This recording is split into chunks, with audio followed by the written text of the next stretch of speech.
We have houseman Jonny in the building. How are you doing today, bro? What's going on? I'm good. I'm good. Real estate is an interesting time, man. 1 minute everybody's telling you to buy, sell, invest. And what's go, man? What? So let's start with you. Where are you from, bro? I'm right here from Detroit. Okay, man. Talk about. You look relatively young, man. You okay with telling people how old you are? Yeah. Yeah. I'm 26. 26, and we're already talking about entrepreneurship and a businessman. Talk about what you do. Before we start, this episode is sponsored by Help with a Car Online. Help with Car Online is powered by L&L Distribution, Inc. They've been in business since 2008. They buy, sell, and rent cars. They also have auto parts for sale. You can also post your car online with them for free. Help with the Car Online has an A+ rating with the Better Business Bureau. Go check them out. So what I do, we buy and sell houses. I got a company here in Metro Detroit. We're majorly in Oakland and Wayne County. We'll get stuff like in Livingston County, like Lansing, but mostly, Wayne and Oakland County. And looking to work with anybody, whoever out there, shoot me a DM, and we'll work. Talk about growing up in Detroit for yourself, man. Was it an easy ride for you? How was growing up in Detroit? Man, I don't think it was an easy ride for nobody. Definitely had to fight a lot. Because I went to school on the east side in the younger years, and then transitioned to the west side. The west side was a lot better, though. Still had to fight, but, not as much. Mm-hmm. But it just got me prepared for, life, real life situations, and knowing how people is, being able to feel people out.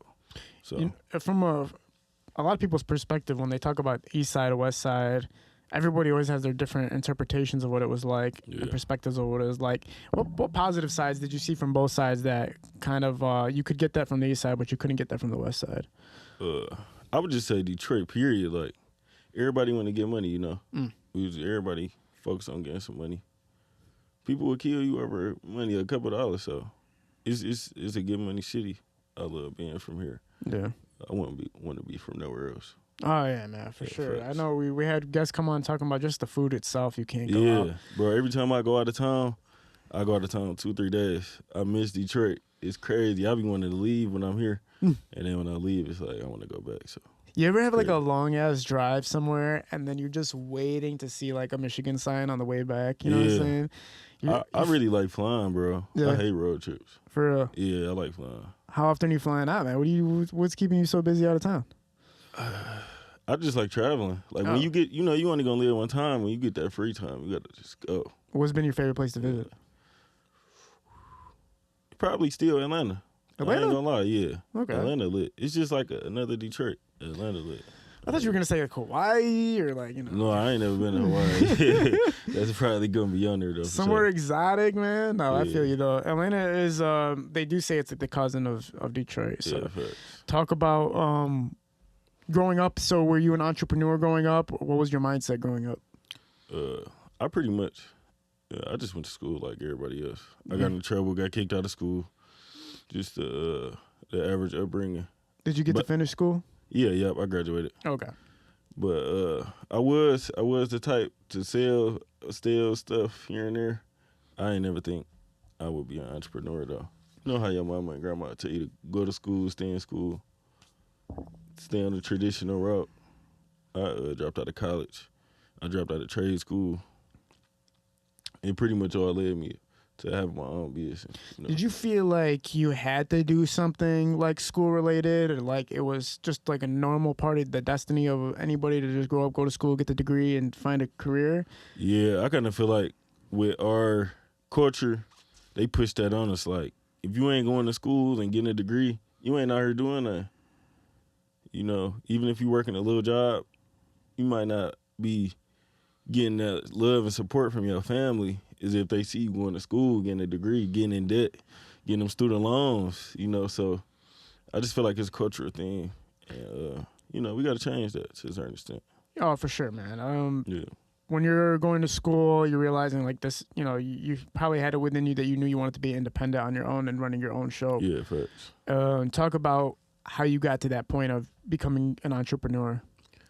So I always had the ideas. I was watching videos, consuming all that content, getting the idea.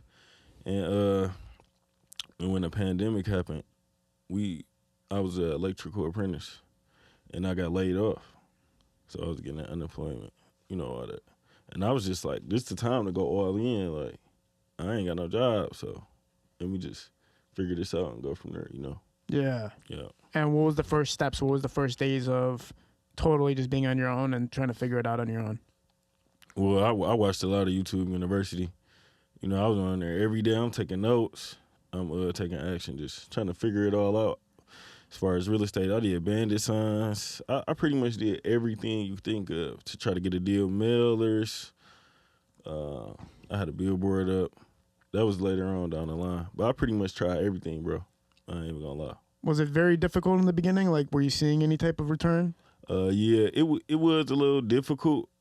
I'm not the type to quit, so I just kept going with it. But it's a numbers game, bro.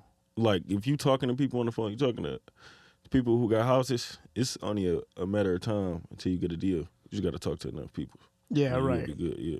Like, if you're invested in enough, you have a network that's broad enough, right? I remember my cousin gave me really good advice because I used to shoot music videos. Yeah. And he's like, you're sitting on a gold mine because you don't realize when you shoot photos for somebody, that person has 100 family members and those people have 100 family members. So just do your best every time. They're going to network you with everybody else. You got to provide value to people. Yeah. Kind of expand on that note, providing value to people and how you grew that within yourself to be able to accomplish those things. Yep. So that's really important, bro. Anything I do whenever I talk to somebody or, I'm networking, I always try to provide value so they won't forget me first and foremost. And then it's like, realistically, bro, people want to know what's in it for them. It's not about what I can do, what I got. People want to know, like, what can I get from this situation? How is this gonna make me lit? So you just gotta put your best foot forward and go from there. Yeah, you know what, man? When I open up my DMs, I always get upset because I'll open up my DMs and I'll see people will DM me. They'll be like, "Hey, man, I can do this for you. I can do that for you. I can do this for you." And I always sit there and go like, "Yo, why don't you ask me what I need?" Yeah, because you're not providing me value with any of the things that you're offering me. Instead of you say you can do that for me, I don't need that. You could ask me, what can I do for you? I'm gonna give you an answer and be like, okay, I can fit you here, and we can build together on that end. Yeah. Instead of you just throwing out all these things, I don't give a damn about that. Yeah. People always be like, I can make you go viral. I can make you do this. I can do that. I'm like, I don't care about none of that. Ask me what I need right now. What I need, Exactly. So providing value is essential, especially like knowing what people actually need. Yeah. Now talk about how you began your company, or is it you consider it a brand and a company? Like how? It's been a company for a while. I'm just now getting to the branding part of it. With pushing it out there on social media and everything. So, talk about the name. Like how you? I mean, obviously it's your name, but yes, sir. It's such a solid name. Houseman Jonny, right? Yes, sir. Does anybody else have that, or are you the first one to stamp the Houseman? I don't know if somebody else got it. Yeah. At first, I was just REI investor, which is real estate investor Jonny, and I just switched it up, just to stand out a little more. Yeah. Because I was talking to somebody, and I was like, why you ain't follow me back? It was like the RE part kind of made it seem scamish. Because I guess like a lot of bots got that in their name or something. I don't know. It's just like, if y'all notice, FX, it's like supposed to be Forex, but those are all scam pages. Yeah. Yeah, so I wouldn't put FX in my name. When Houseman Jonny came to your mind, was it an instant like, that's it? Or did you have to think of other names? Yeah, I don't know. Sometimes I think and I just roll with it. Yeah. Can't be indecisive, bro. You got to just, as soon as you get the idea, just go with it and then just figure it out. Yeah, man. A name can change everything, but also like some people get so hung up on the name of their company that they forget to even start the company. Yeah. You sit there for 6 months. It's crazy, bro. I had that a lot, and that's called analysis paralysis. So it's like you look up everything before you even take action. Like you're not even gonna call a seller over the phone. You just gonna be looking up how to do this, what softwares to get. I need to get $1, bro. A lot of people do that. It's like you just take action. You don't got to be perfect. Yeah, just figure it out. Every time people message me and they go like, how do I start a podcast? Yeah.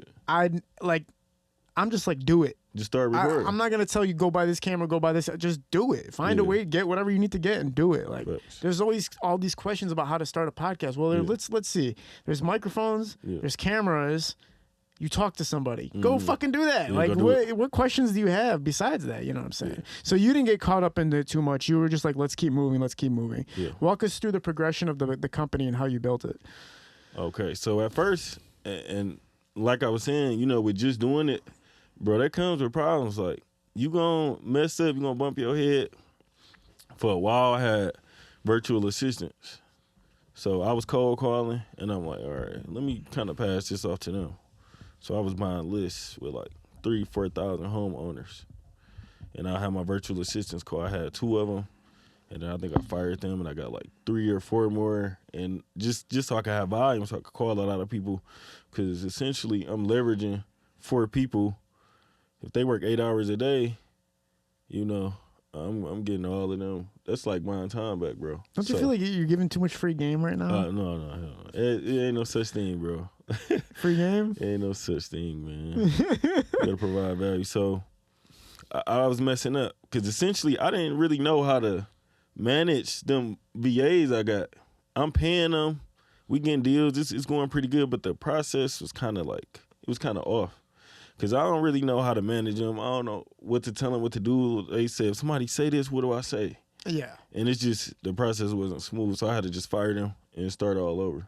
Yeah, man. I was ordering Hungry Howie's the other day, Yeah. and this is like the craziest shit to me. Yeah. I call Hungry Howie's, and I could tell this dude had a crazy accent. Mm-hmm. He was like Indian. He had like a really, really distinct accent. I was like, damn, like, this dude sounds like he just came to the country. He's taking Hungry Howie's orders.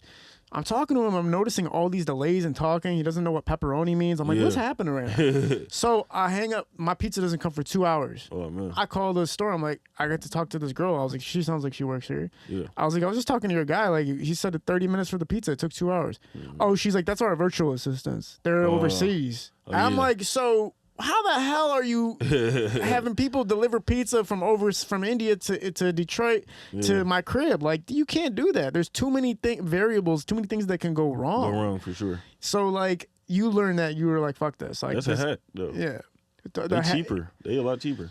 But did it cause more issues than it provided? Is the question. See, I think it depends on where you at in your business. If you got a process that's easily, you know, you could document the process and just have them follow it.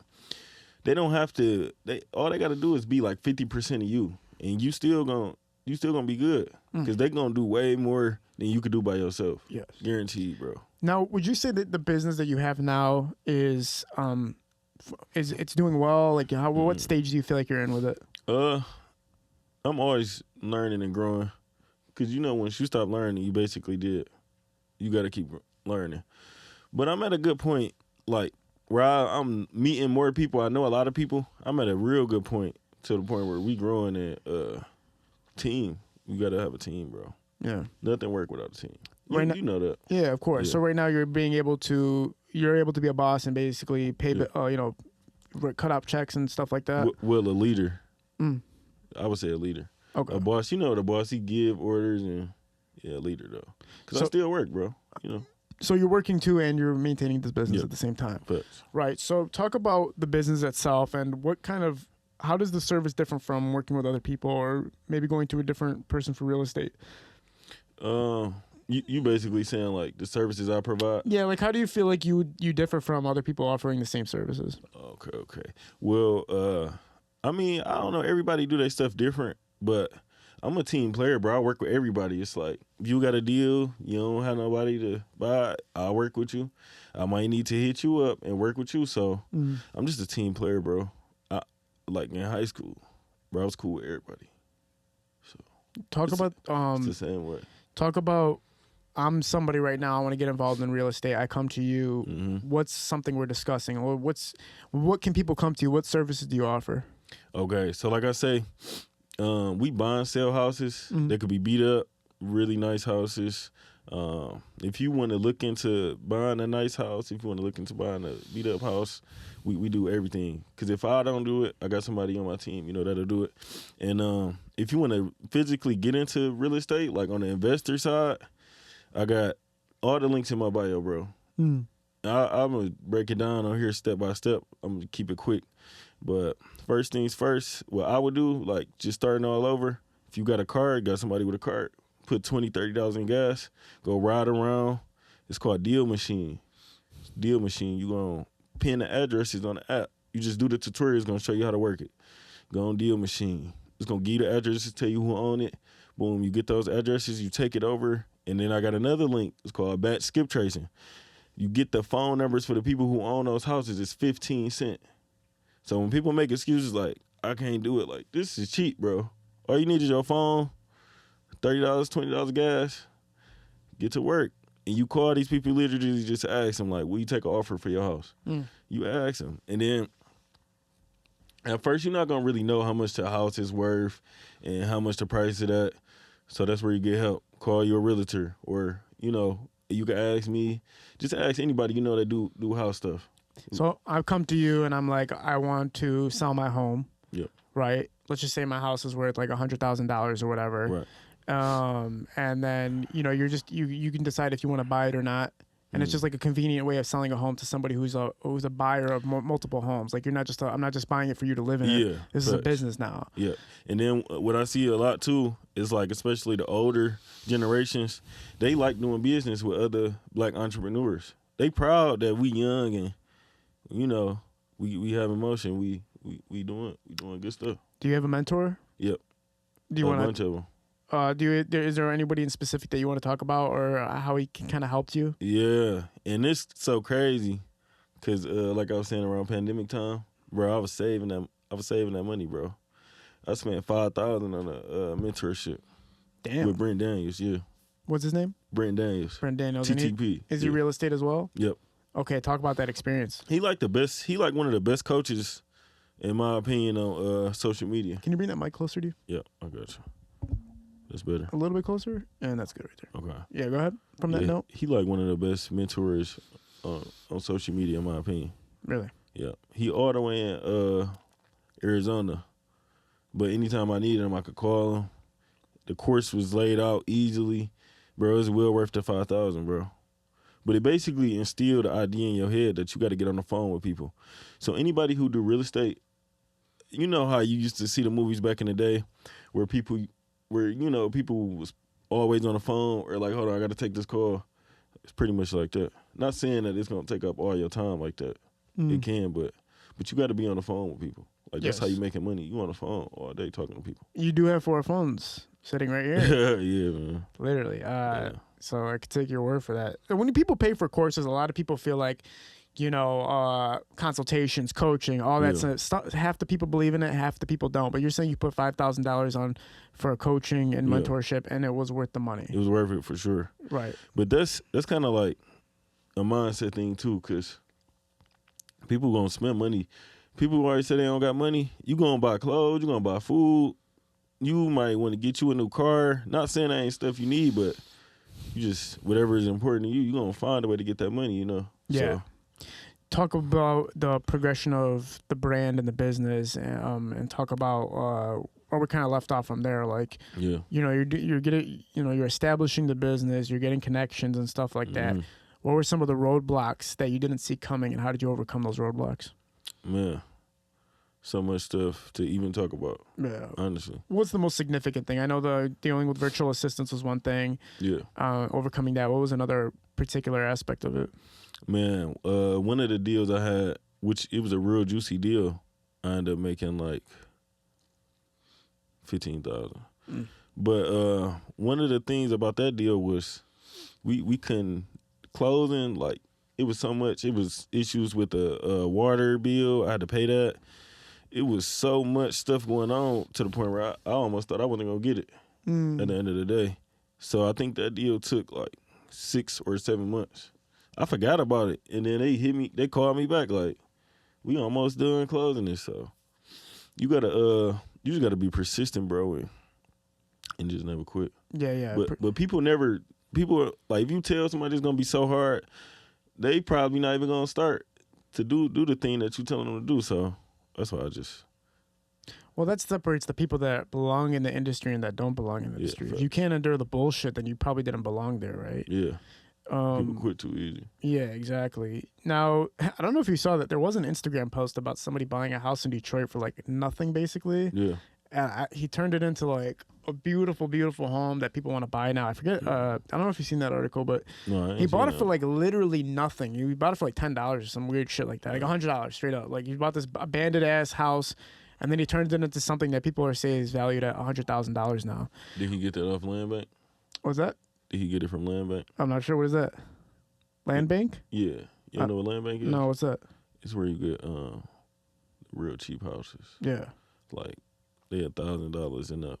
It might be something under 1,000, but it's basically the beat up houses, the real beat up houses. You know how you see them houses like, I can't believe that house still standing. They auction them and sell them on there. Yeah. Yeah. Are those a worthy investment?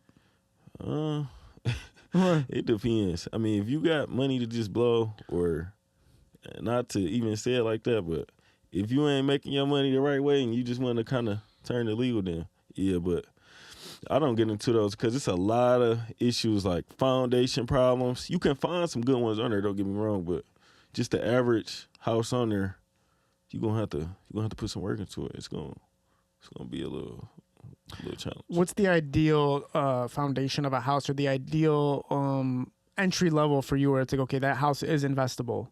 At the lowest point of that house, like the lowest entry level that you'll take a house and accept a house. Okay, so it just depends because some people like fire damage houses. So if it's in a good area and it's priced at a good point, you know, that's good. But for me personally, I just like houses that's not too bad as far as interior. Like, how can I? You will damn near probably have to like see the pictures of like a certain house for me to explain it. But as long as it's not like, it's kind of hard to explain because all of them houses you pretty much gonna have to do a lot of work. But some of the houses, when I get them, I don't even fix them. I just straight up sell them. So, I mean, as long as the numbers work and it's a good profit margin, go in there, check it out, run your numbers. You got to do this much work. It's worth this much, but you're going to get it for this much. If everything makes sense, it's a deal. It could be something, like I said, fire damage. People buy those. It's a whole website. So if y'all know anybody who house burnt up, like it's your friend or whatever, it's called firedamageproperties.com or buy firedamageproperties.com. I swear to God, they buy fire damage houses, like a bunch of them a year, and they buy them at a nice price. When we're talking about just in general, people, Yeah. you know, selling their house to you directly or selling it to, you know, somebody who's actually looking to live in the home, Yes, sir. what's the percentage difference of how much they're going to actually profit? From, you talking about a fixed up house or? Like, yeah, let's just say it's a house that maybe a guy has, it's $100,000. It's worth $100,000, right? Selling it to you versus selling it to somebody directly that actually wants to live there. What would be like the price difference? So you saying somebody who want to live? See, most people, if they want to get the house to live in there, they're gonna get a mortgage on it. So they'll probably have to go through a real estate agent to get that. Which I got some real estate agents too, but bro, I'm fair, bro. Like, if your house in a real good condition and you probably don't need to sell it to somebody who's gonna pay cash, because people who pay cash pay a significant lower amount because it's convenient. You know, if somebody paying cash, you got to think. You don't got to pay those commissions to the real estate agent. You don't got to pay the clothes. You don't got to pay closing costs because most buyers gonna pay all the closing costs. Like me, I'll pay all the closing costs. So, like I said, it just depends on somebody's situation. But if you got a nice house, put it on the market and sell it. I got real estate agents that I work with too that I could refer.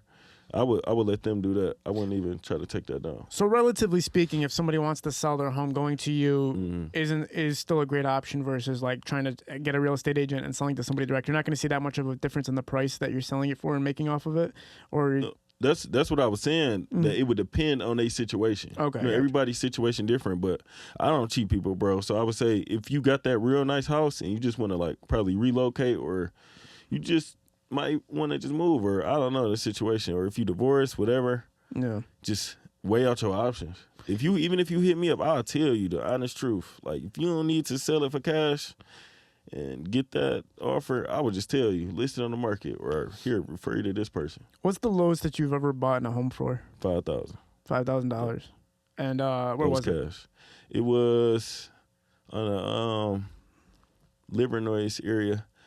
It's on. If y'all know where Inverness is, it's on Inverness. I mean, I ain't gonna give out the address, but What did you turn the value into that home into, or did you even turn it into a value? nope, I didn't turn it. I bought it for $5,000. We had to do title search. It was a bunch of stuff that was kind of messed up with that property as well. They had I believe it was like a lien. It was a lien on the property, so we had to get that situated. And that one sold for like 30,000. So about 30,000. So after everything, what do you think the profit is? Like 20,000 off of that, or 15,000? With closing costs and fees and everything, we paid $5,000 to the sellers. We had a bunch of little miscellaneous costs. So yeah, I want to say about like 24,000, somewhere in that range. So you turned into a decent profit then, for sure. And that how was long, one of my first ones too, so that was real good. how long did it take for that whole process to accomplish for that specific house? That was like 4 months. And that was kind of my fault too, because I was doing a bunch of other stuff and I would kind of like push off certain stuff. Like we had closing dates and I had to communicate with the sellers. They had to work and they was going out of town. So, you know. Do you see? So the reason I'm kind of asking those questions is for anybody who's interested in getting in the field to know how much time they're going to have to put in, just to give them that example of a $5,000 house to a $30,000 house. How many hours are they putting in, and is it worth the return is the question, pretty much. Definitely worth the return. It just depends on what type of person you is, but it's easy. I'm not going to say it's easy, but it's simple. Let me say that. If you put in the work, like I say, break down that little blueprint, driving for dollars, everything in the bio. You go in the bio, driving for dollars.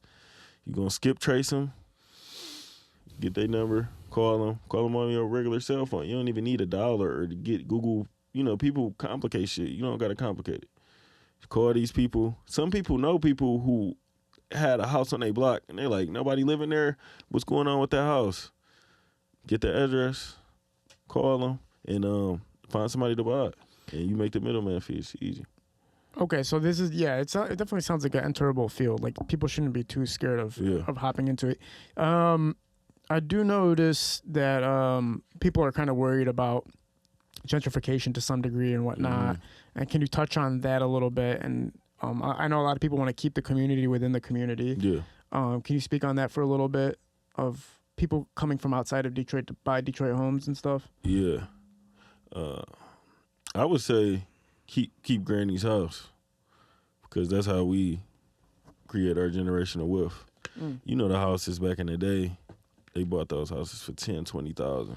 Now they worth $300,000, $150,000. You know, so we got to stop being in a rush to be selling the houses. We want to go get a nice car. We want to go get some jewelry. Skip that stuff. We just need to keep that house. Yeah. And keep it in our family. We could pass that down to our kids.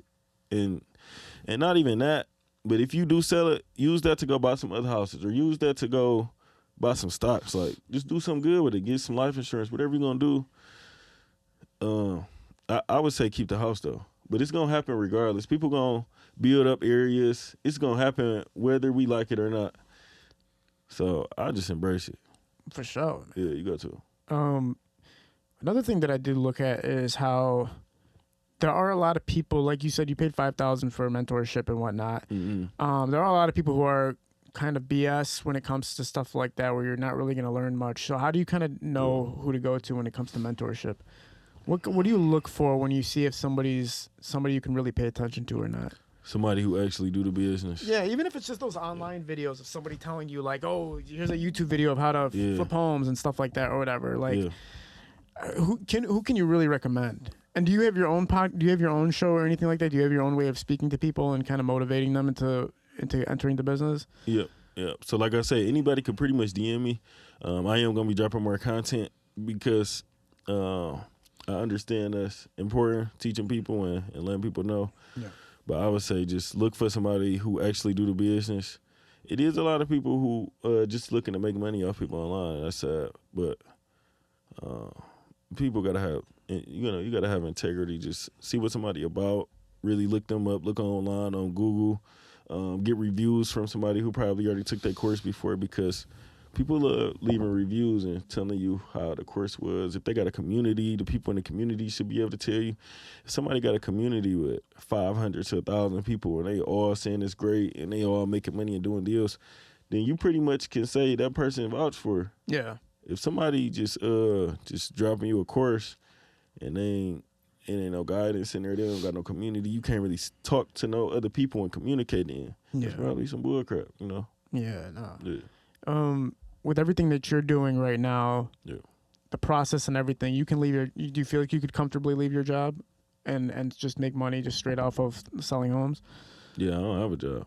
Oh, I thought you said you were working too. No, I'm just working within the business. Oh, okay, cool. Because Yeah. that's why I was confused. You're like, I'm working too. I'm like, wait a minute, how are you working and doing this at the same time? So you're fully just this is it. It's full time. Okay, yeah, cool. I figured, man. Your fucking house is $15,000-$20,000. What the hell are you working at a job for? No, but it's not a bad idea because some people love their job. So even if you love your job, this could just be something you do on the side. You think somebody could have a job and still maintain selling homes? Bro, definitely, bro. I listen to podcasts a lot. I heard one guy, he make like $50,000 a month while still working his job. He got BAs, but he make it work. Yeah, he's probably working like 15 hours at work, and then he's like selling homes another 40 hours a week. Yeah, crazy. For people to break in, I know. So I used to work with somebody, Holcomb. I don't know if you know Holcomb, but he's a Detroit native that buys and sells homes in Detroit. He was like buying neighborhoods at one point. Christopher Holcomb. Okay. And he would have other people invest in the homes as well. Like it wouldn't just be I'm just directly buying the house from you. It'd be like me and 3 other guys are buying the house from you. Right. And so do you do that too, or is it just like you're able to just... you basically saying using other people's money to buy houses? Yeah. Definitely. Okay. I'm getting into that more and more. At first, getting into the business, I ain't gonna lie, it's a little nerve-wracking to ask people for money. Like, you kind of, to a certain extent, you might feel like you're not trustworthy with their money. You might feel like you gonna mess the whole thing up, but that's why you gotta get a mentor. So, and it's a lot of people who will probably watch, and they already in real estate, and so it's 2 different sides. It's called private money and hard money. Hard money, you gonna get charged a lot more. It's points. They sometimes they run your credit, and then it's private money. Private money is more so people you know. Like if I know a doctor in my family and they lend me the money, they gonna be more lenient. The terms not gonna be as bad. So I got a site for the private money lenders as well that I'm gonna give out, and I'm gonna give it to your peoples and anybody who need it. Yeah. Yeah. When we make the Instagram post and YouTube video, everything in the description is gonna have links to everything you're doing because you're offering multiple services. I'm sure people can find great value in. Another thing I wanted to touch on too is that anytime you like buying and selling cars, right? Like those types of businesses, houses is just like the next level of that because it's usually bigger amounts of money we're talking about here. And that aspect too, like how difficult do you think it's going to be for somebody to walk in and do it? And not only that, did you have people coming up to you saying they want to do it and then you just... What roadblocks did you see them hit that made them give up and not continue the path? Yeah. One of the biggest things, people don't really like talking on the phone. You got to get on the phone and talk to people. Yeah, calling people is weird. Yeah, but it's like, you don't got to look at it as being a telemarketer. Because, if a telemarketer called you or me, we going to hang right up on them. Facts. Some people have a bad day, and they just take it out on their telemarketer. That happened to me plenty more times than I could count. But like I say, if it's for you, you got to get that thick skin, You got to get that thick skin. But there's multiple ways to do it, too. So let me not even say it like that and kind of discourage people. Because somebody, I know I'm not about to sit here and call people, So there's nothing wrong with that. Another thing you could do is JV is called joint venturing. So some people strictly focus on building a cash buyers list. And if I got a deal, if I found a house that I want to sell, I'll call up somebody who got a bunch of buyers. And y'all two gonna split half of the watermelon. I'd rather have half of a watermelon than a whole grape. I feel that. Yeah, I feel that. Somebody. Yeah, it's just like your hands in every bag, right? Yeah. Has there ever been a person that you've called and, they could have even needed the money, but the house just meant too much to them or anything like that? Yeah. All the time. It's you got to follow up with somebody almost 5 to 6, 7 times before they even ready to sell some of these people. Yeah. And that's just sales in general, bro. It's the amount of touches you hit somebody. Yes. Yeah, but yeah, I see that a lot, emotional attachment, and especially when somebody grandma had the house. They could either go one or two ways. They'll want to sell it quick, like I don't want nothing to do with it, and some people be like, well, we just gonna keep it because we had it all these years.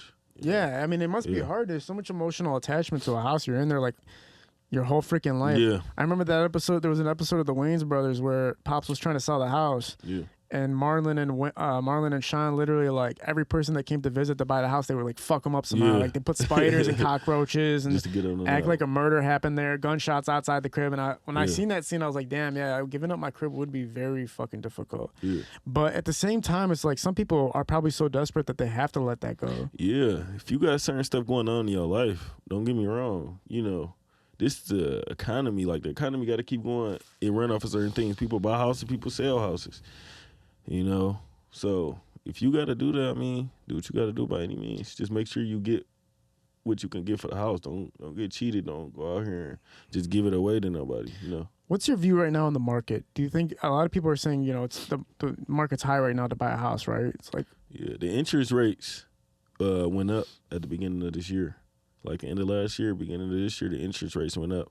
And now it's kind of at a decent point, which I feel like I might stay here for a little minute. It's 6-7% interest rate, which is decent. So I would say it's a good time to buy some houses right now. It's a wonderful time. If you could get money, go ahead and jump in the game and do what you got to do. I'm still seeing a lot of people Airbnb and you know, house hacking, getting FHA loans. FHA loan, you only got to put on 3%. But if you a veteran, you could get that VA loan. That's even better. Even better. You get 0 down most of the time with those VA loans, or it might be all the time. how do you feel about Airbnbs? Airbnbs. I feel like Airbnbs is beautiful. See, for me, I didn't really get into Airbnbs just because it's rental arbitrage. Like, a lot of people would do it where they rent the house from somebody and then they basically re-rent it. So it's just certain little stipulations. Like, you want to have renter's insurance just in case people throw parties a lot. They're going to mess up that house. You got to have renter's insurance on that thing. You're going to be liable for whatever happened in that property, basically. Not saying that to, like, deter people from doing Airbnb, but just for my style of investing. I like to get in and out, you know, as of right now. So I was like, no, I ain't going to do that. Yeah, right now, it sounds like everything you've done has been on the profitable side. There's been a lot of success for you. Can you pick out a specific moment where everything went completely the wrong way? Yeah, a lot of times. Bro, one time I had this house in Taylor. I was showing it. I put it on Facebook. I'm like, everybody come out and see this house. This is a great deal. The lady owed $70,000 or $80,000 on the house. If I knew what I would have knew now, I would have did it different. But I didn't know, so I was just like, all right, I'm gonna make sure I can get you. And I don't even know if she really owed that much on the house. Now that I think about it, I think she owed like 68, but she was trying to get like 73, and she kept telling me she owed 73. So I had a bunch of people pull up to the house, and they was coming to look at it. I'm like, oh yeah, I'm about to get this deal, and it ended up turning out that nobody wanted to get it at that price, bro. Man. And a lot of the people I had pulling up to the house, they didn't even come. They was telling me they're going to be here at 2, 3 o'clock. I sat at that house for hours. Man. I'm thinking I'm about to hit a gold mine. You know how you see the HGTV shows and there's a bunch of people in the house and they all competing, giving you over asking price offers. I'm like, oh yeah, this about to be today. It didn't go that way at all. It didn't go that way. That sucks, man. Bro, the deal was so crazy. The cash buyer I had come, the guy who was going to buy the house from me, I literally just end up giving him the lady number and letting them do business because I wasn't going to make no money off of the deal. But just being a stand-up guy, like, I want my name to be good. So I promised her I was going to get the house. And I promised him I would sell this house to you regardless. So I just let them do business together, cut myself out of the deal. That's the hard work, right? When you do something and it doesn't and the end benefits you at that immediate moment. Man, time and energy, but it is what it is, you know. But you're still investing in people when you do that, right? Because you're Yeah. networking people and stuff, and people remember that. Yeah. And that your character and how you, how you carry yourself and everything like that resonates forever with people. Yeah. So like, I'm sure they probably do business with you in the future. Like, Yeah, shit, he did us right. Mhm. You know what I'm saying? What's one mistake that you are seeing people make that are buying and selling homes right now? That's a good question.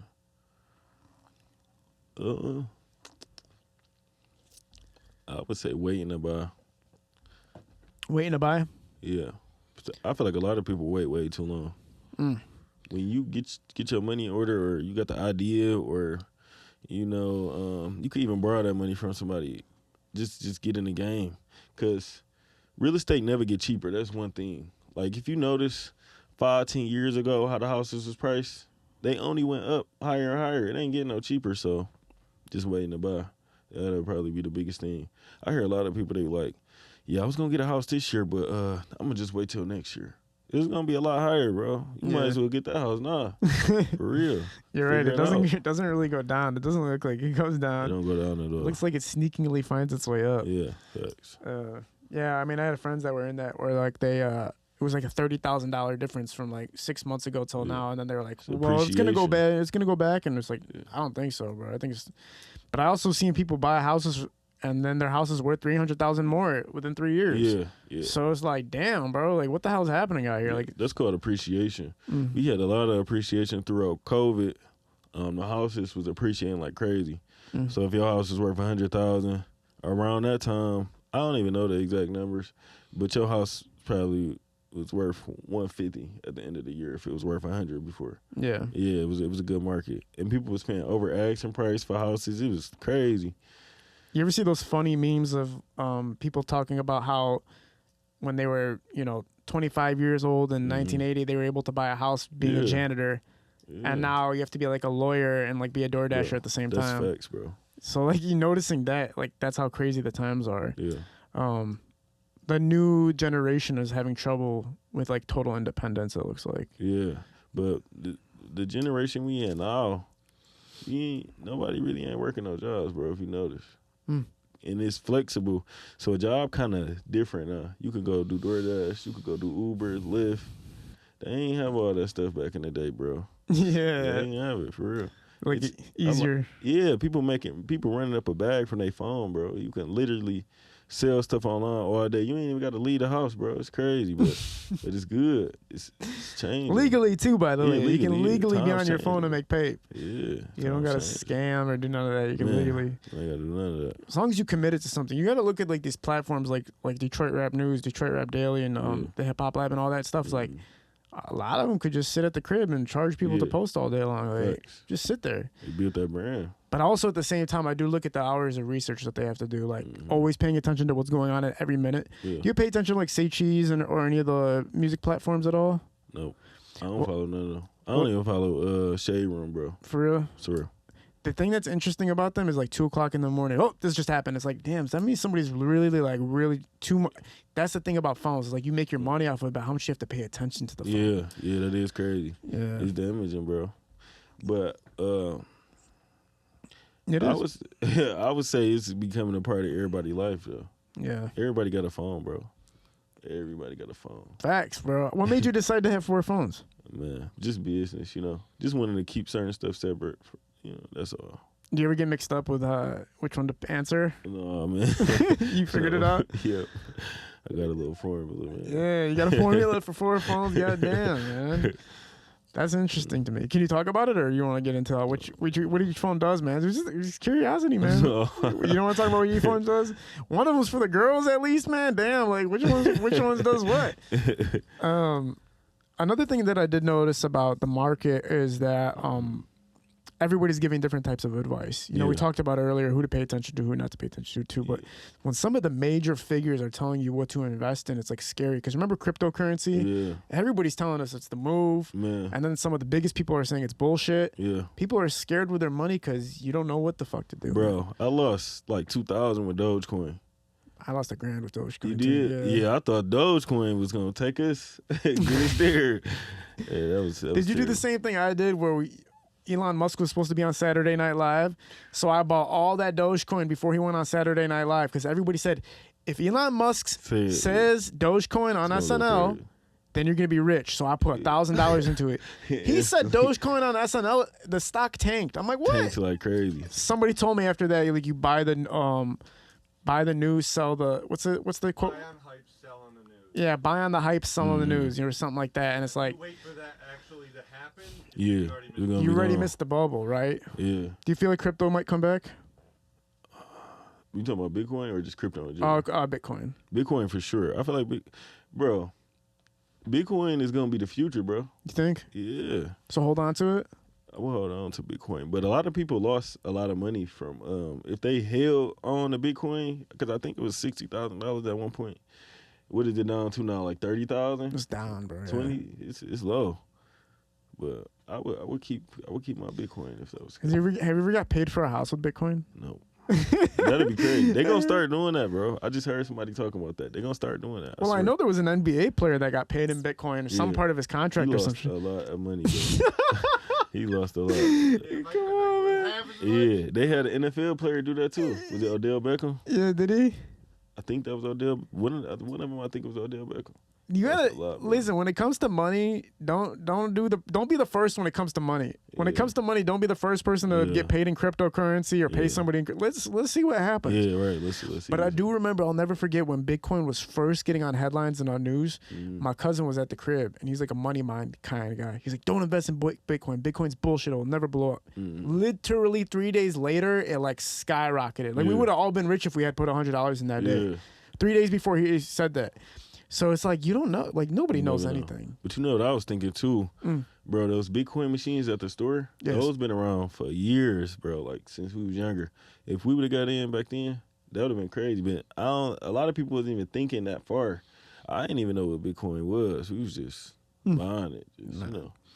When you're buying and selling, is it easier to cut down the time of the return? I guess, how would you say, like, how fast it takes you to sell the house and make a profit? The whole course of buying one house and selling it. Do you think over time you have been able to shorten the duration of seeing your return? Yeah, definitely. Or is it not? It doesn't. Okay, so it does. Definitely, but it depends on your exit strategy.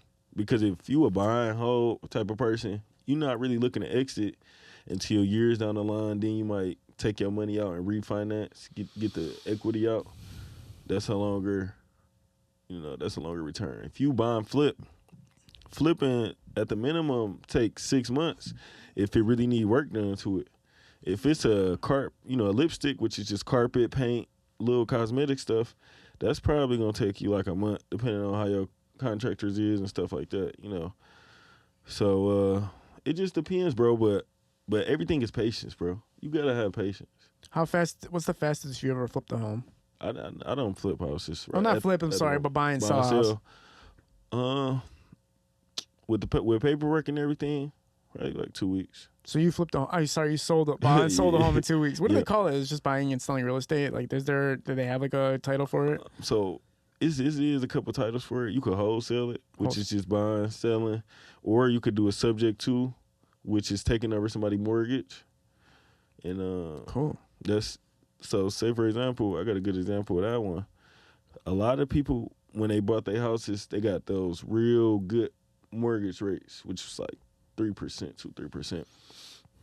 So now if they want to get out of their house, they got that real good interest rate. Somebody who would love to get into that house, like an investor, you could put $5,000 down and take over their mortgage. You got endless opportunities of what you could do with the house. You could Airbnb it. You could get you another tenant in there. You could just do what you want to do. When you talked about the long term with houses, do you still have homes right now that you're just chilling on and knowing that the market's coming up? Yeah, and I might sell those too just to get more capital, but I'm just filling it out, seeing how it's going. As I meet more people, one guy I was talking to, he trying to get me into commercial, which I really like the idea of that. It's bigger margins. It's like you can't really get comfortable. You got to keep growing and keep doing bigger stuff, you know, so That's what I'm looking into now is growing and getting bigger deals and doing bigger stuff. Mm. Me and bigger people, being around bigger people, For sure, man. Yeah. Talk about each specific one of the services that you offer and kind of lay it out for us so people understand what they're getting into when they reach out to you. Okay. So, like I say, if you want to buy a house, we got some good realtors on my team, and I could just refer you directly to them. They're going to make sure you get the most you could get for the house.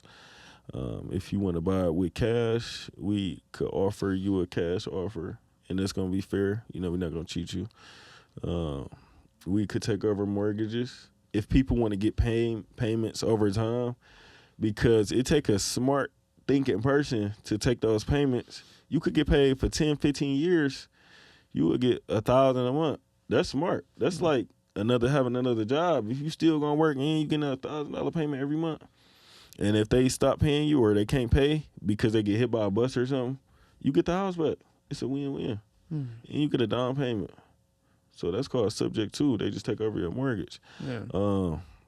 Another thing I offer, because I know a lot of people like FanDuel and stuff like that, I got a sports band chat. It's over 10,000 people in there.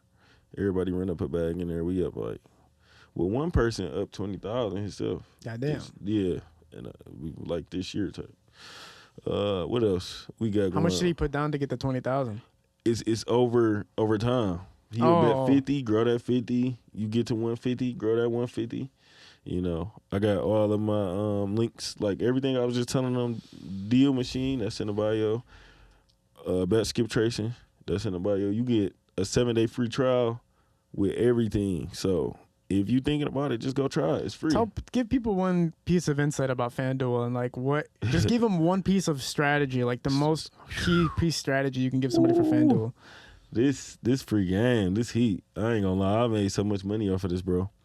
So this is what I would do. Go on Google and to hurry up and do this before the hockey season ends. Go to NHL, look at the past games, and just look at the record, see who scored the most, just look into it. Bro, FanDuel got an option. This is only on FanDuel where you could put that the game won't go into overtime. The hockey game won't go into overtime. A lot of them games don't go into overtime. Just gonna tell y'all.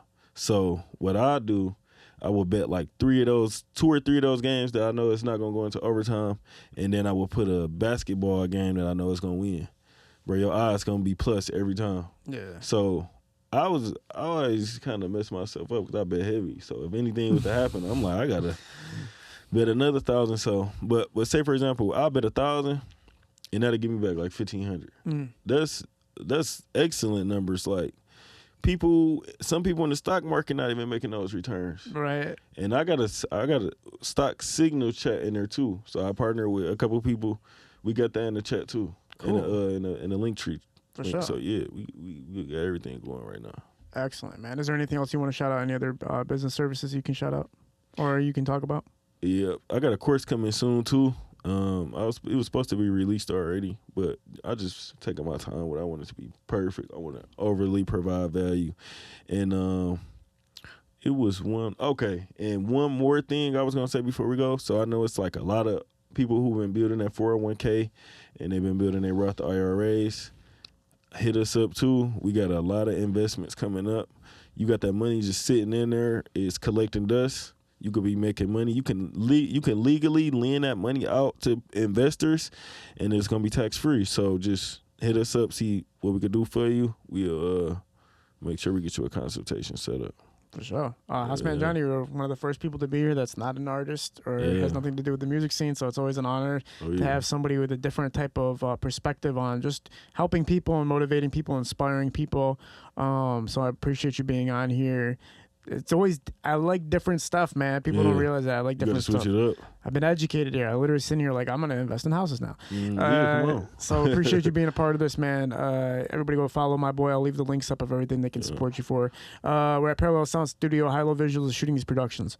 We're out. Peace. Peace. Yeah. Let's take a picture. All right. I'm going to leave. I'm going to give like some extra little links and stuff too. What's that?